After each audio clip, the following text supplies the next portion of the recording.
Bachelor Nation's nostalgia bait won't fix its broken foundation.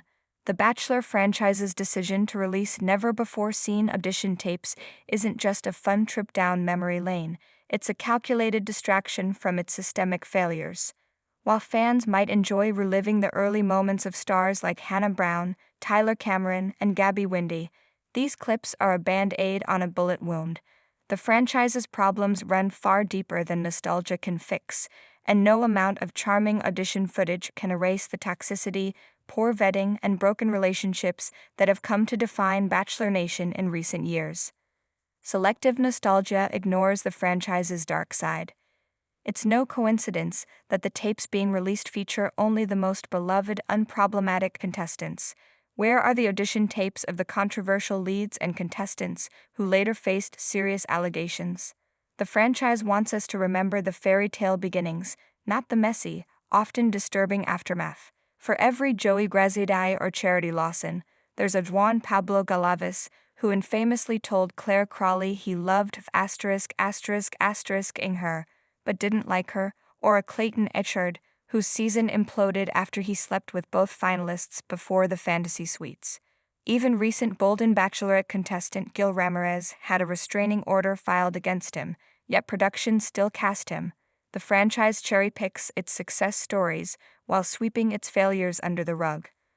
Releasing these tapes now feels especially manipulative after the Golden Bachelors Jerry Turner and Theresa Nist announced their divorce mere months after their televised wedding. That relationship was supposed to be the franchise's redemption, a love story proving that The Bachelor could work for older, more mature contestants. Instead, it became another cautionary tale about how reality TV romance is often more fiction than fact. The franchise's vetting problem is worse than ever. 3 words should send chills down any Bachelor fan's spine. Restraining orders dropped. The fact that multiple contestants, Golden Bachelorette's Guy Gansert, Bachelorette alum Devin Strader, and Gil Ramirez, had legal complaints filed against them by women after being cast proves the franchise's vetting process is dangerously flawed. Worse yet, production often knows about these issues and still allows these men to stay on the show. Case in point, Guy Gansert made it to the finale of The Golden Bachelorette despite the allegations, while Gil's screen time was quietly reduced. If the show truly cared about its contestants' safety, these men would have been removed immediately. Instead, the priority is drama and ratings. Now the franchise wants us to focus on the good old days with these audition tapes, but where's the accountability? Why haven't producers addressed why so many problematic contestants slip through the cracks? Releasing feel-good footage doesn't change the fact that the casting process is broken, the engagement illusion, how many couples actually last. The franchise loves to tout its success stories, but let's be real. The numbers are abysmal. Out of 29 seasons of The Bachelor, only 4 leads are still with their final picks. Sean Lowe and Catherine Giudice, married.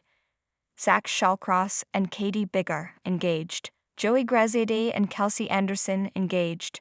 Grant Ellis and Juliana Pasquarosa, engaged. That's a 13.7% success rate, hardly something to brag about. Even among Bachelorette leads, only a handful, like Charity Lawson and Dotun Olubeko, are still together. Meanwhile, Bachelor in Paradise has become a breakup factory, with every couple from seasons 8 and 9 splitting. The franchise is clinging to Joey and Kelsey as proof the show works, but they're the exception, not the rule, and even their relationship is still in the honeymoon phase. Let's see if they make it down the aisle before declaring victory. The real reason behind the audition tape release. This isn't just a fun fan service move, it's damage control. The franchise is hemorrhaging credibility, and producers are scrambling to remind viewers why they fell in love with the show in the first place. But nostalgia won't fix. The lack of diversity in leads, only 2 black bachelors in 28 seasons. The toxic fan culture that harasses contestants online, the formulaic, stale storytelling, how many journeys can we watch before it's all the same? The exploitation of contestants' mental health, see Clayton Echard's breakdown post-show. Instead of addressing these issues, the franchise is feeding us recycled content, hoping we'll forget how messy things have gotten. What the franchise should be doing, If Bachelor Nation really wants to win back trust, it needs to overhaul casting and vetting, no more contestants with restraining orders or histories of abusive behavior. Prioritize mental health support, post-show therapy should be mandatory, not an afterthought.